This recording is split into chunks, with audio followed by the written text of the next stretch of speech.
It's important to be cautious with emails you receive and to pay attention to the recipients. Downloading content also risked catching a virus.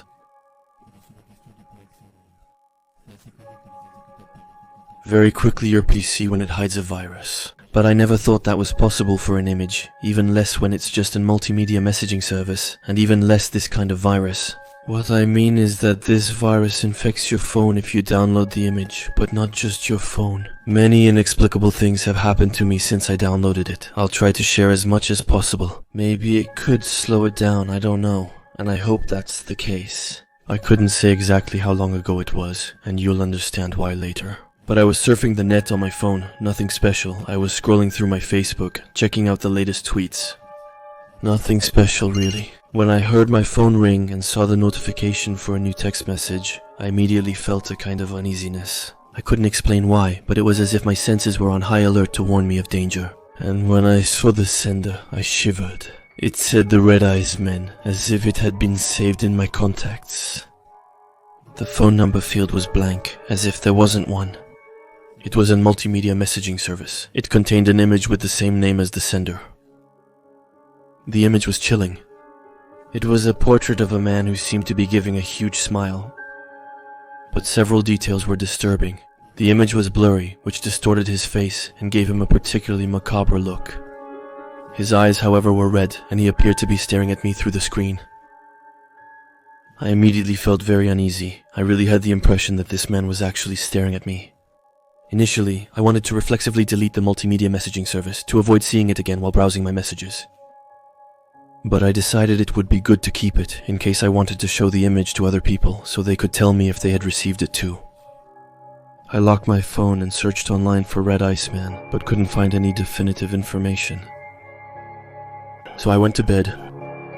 The next morning I looked at the picture again. It was still just as disturbing. The man's smile seemed bigger, and his eyes even redder. I couldn't just stand there forever, asking myself a million questions. That's when I had the worst idea ever. I downloaded it to do a reverse image search on Google. I had just started the download when my screen started flashing intensely. I could also feel it vibrating, as if I had just received 100 texts in a minute, and it seemed to me that I could hear a very faint kind of breathing coming from the phone's speaker. I panicked and immediately turned off the phone and threw it onto the bed far away.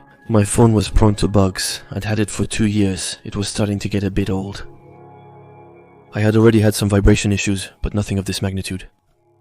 On the other hand, I had never had any speaker problems, or a screen that flickered, and even less a phone that turned itself back on, displaying the image of this man in full screen. When I saw the phone on the spinning propeller, and the horrible face of this man on the screen, I rushed out of the room. I leaned against my bedroom door for a few minutes, catching my breath and gathering my thoughts. It was a virus, that's for sure. At least, that's what I thought at the time. I never anticipated what would happen next.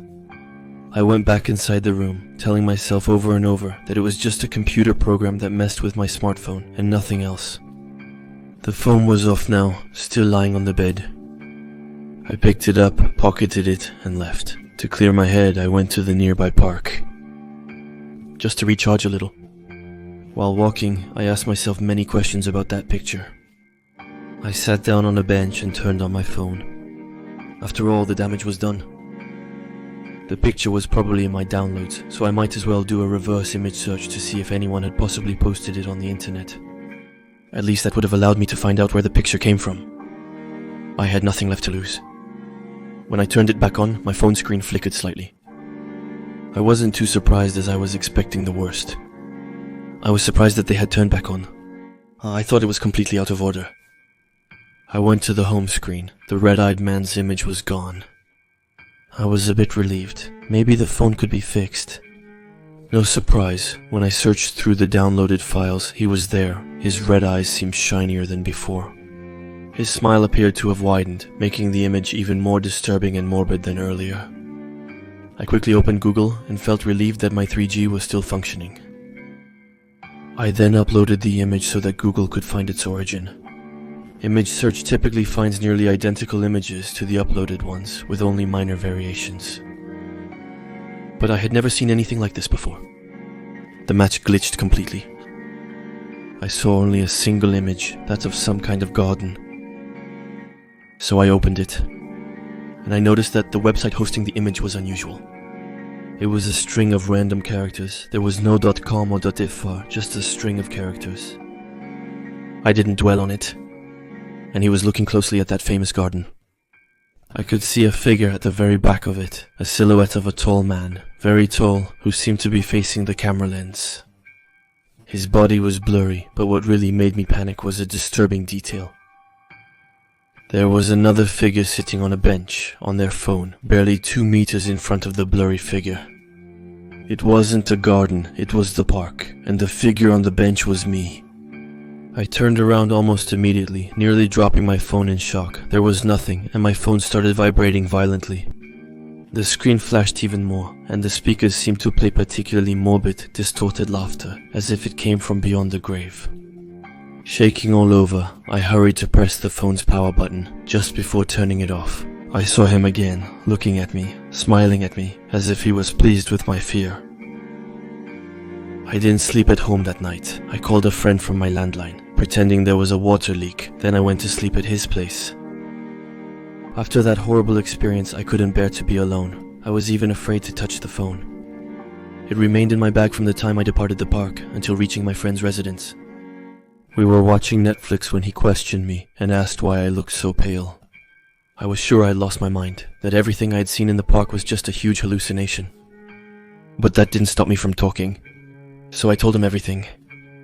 His unexpected reaction was laughter.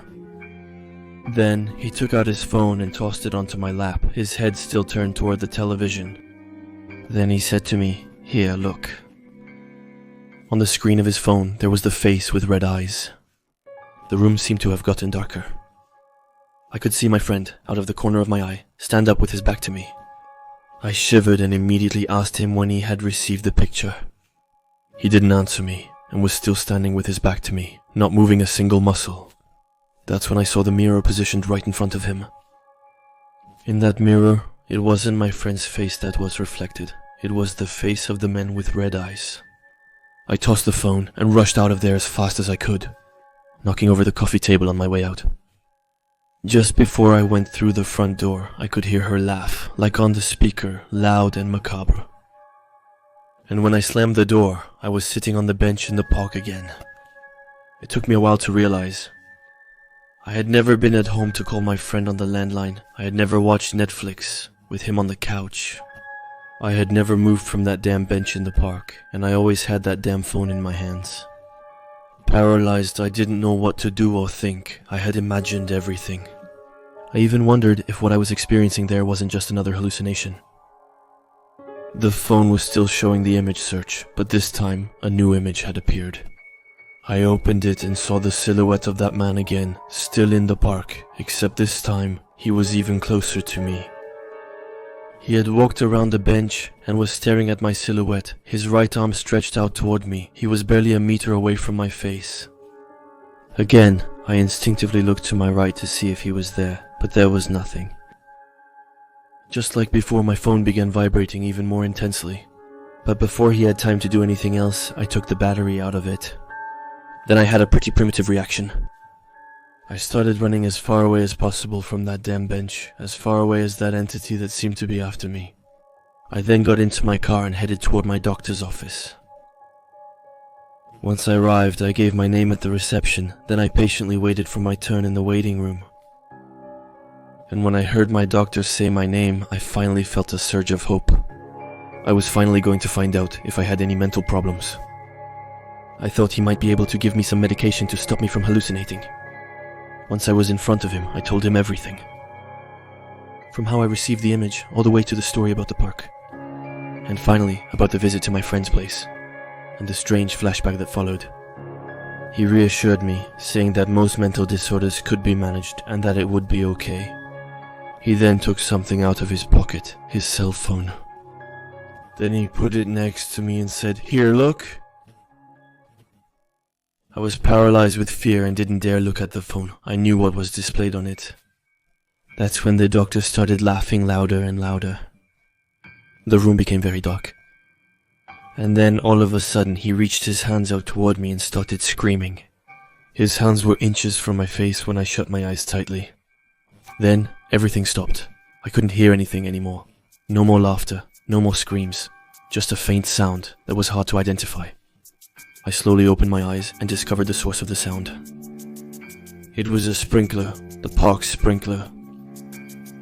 I was back on the bench again, and I still had my phone in my hands.